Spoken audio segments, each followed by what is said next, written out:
Hello everyone! Perhaps you don't know that in 1859, Thomas Austin, an English farmer and hunter, brought 24 rabbits from his hometown to a farm in Victoria, Australia.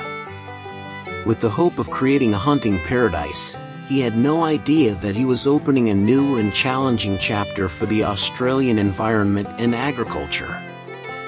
Since then, wild rabbits have become a constant headache for the government and people here, causing endless negative impacts on nature and agricultural activities.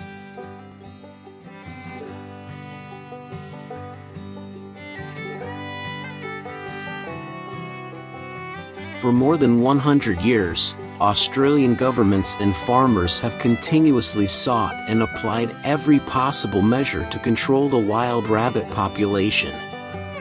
They have built giant fences, destroyed rabbit lairs, and even used biological control measures such as infecting rabbits with viruses and releasing them back into the wild. But due to the ideal living conditions and rapid reproduction rate of rabbits, their number in Australia is constantly increasing. Even though at one time 98% of wild rabbits on this continent were destroyed, they still spectacularly resisted and regenerated strongly. This is truly a difficult problem to solve for those who manage and protect the environment here.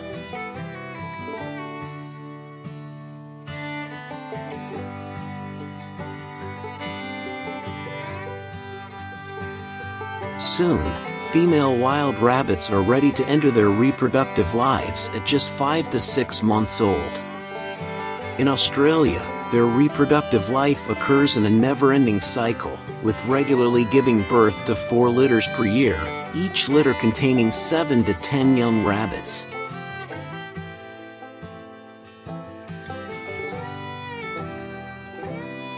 These babies will hide quietly in the cave, only daring to crawl out when they feel safe from their mother.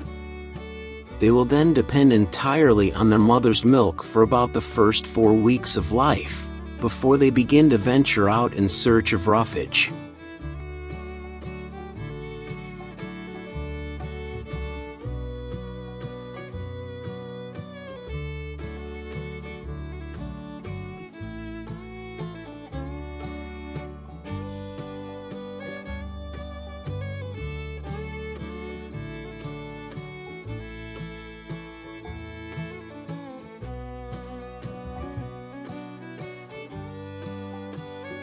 A study from the Centre for Immigration Solutions in Australia has revealed that most wild rabbits will quickly begin their independent lives immediately after being introduced to solid food.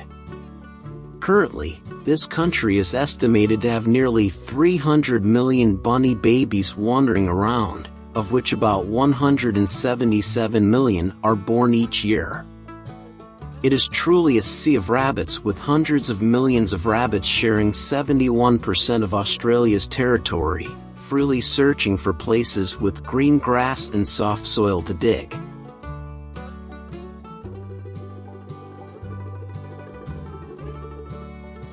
In the vast wild world, young rabbits often become delicious prey for predators such as packs of ferocious dogs, wild cats, or even other clever predators.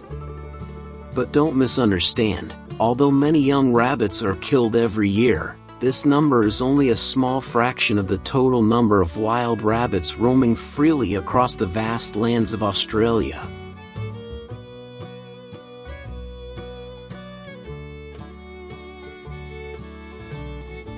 After only about 4 or 5 weeks, these young rabbits quickly learn to be independent and begin their new journey.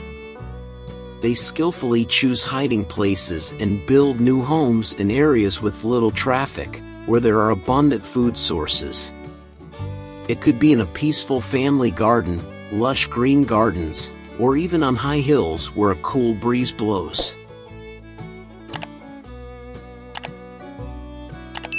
The interesting thing is, in every corner of Australia, you can see images of free rabbits freely exploring, except for sandy and clay lands that rabbits do not like, especially in the northeast of South Australia.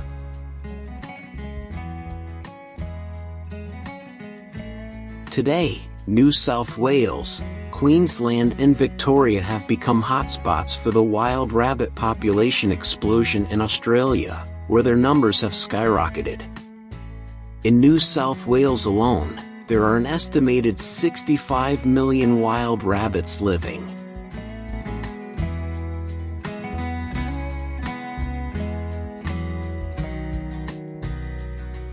The negative impact that these hundreds of millions of rabbits have on Australia's ecosystem is significant, including reducing natural food supplies, as well as causing degradation to trees and vegetation.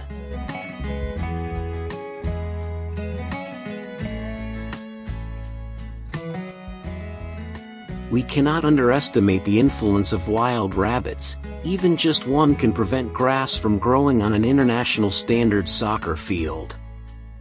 Every day, an adult rabbit weighing about 3.3 pounds needs to consume a significant amount of food, equivalent to about 70% of their body weight.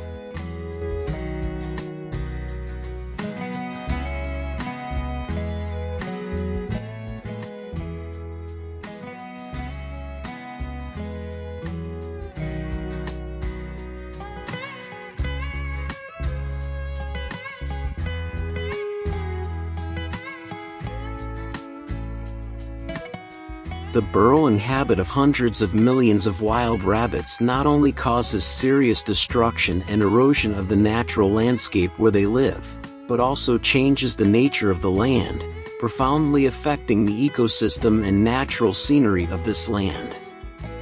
This is a big challenge that we are facing and looking to solve. It is unfortunate to witness the unequal battle between wild rabbits and native animals in Australia. With hundreds of millions of wild rabbits threatening the existence of at least 322 species of plants and animals, they not only degrade habitat but also create a heavy economic burden for the Australian government, with a total of the annual cost is more than $215 million.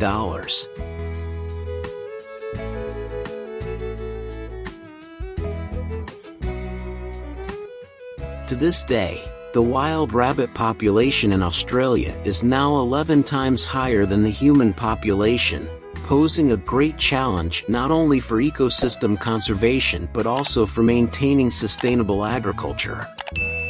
This makes me wonder, how is the Australian government dealing with this problem and its wider impacts on the country's environment and economy?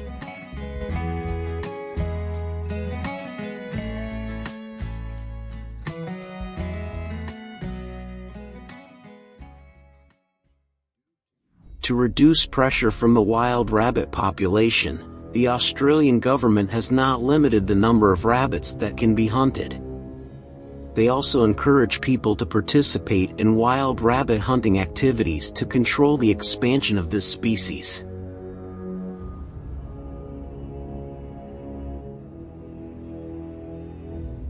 In addition, biological control measures are being actively researched, hoping to provide a new solution to this problem, possibly through the development of a virus capable of limiting or eliminating rabbits effectively wild.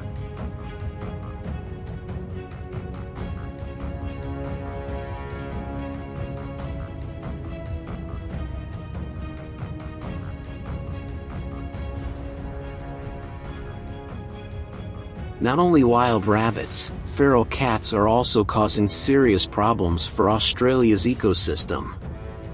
With an estimated 6.3 million feral cats living across the country, each year they kill billions of animals, especially birds, mammals and frogs.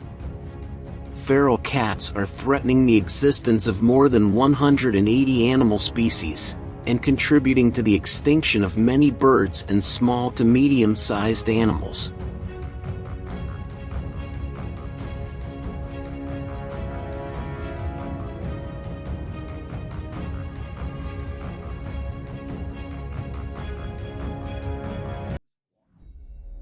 Currently, capturing and hunting feral cats is the most common method used to control this invasive species in Australia.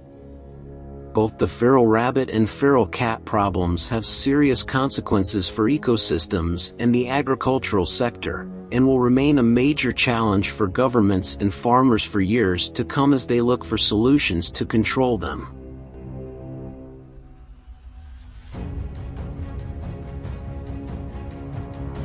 Effectively control these invasive species to protect the country's habitat and biodiversity. And so we have come to the end of today's video. Hope you found the information useful and interesting. If you have any thoughts or questions, don't hesitate to share them in the comments section so we can know. And if you like this video, please like, share and subscribe to the channel to continue supporting us. We look forward to seeing you again in the next video.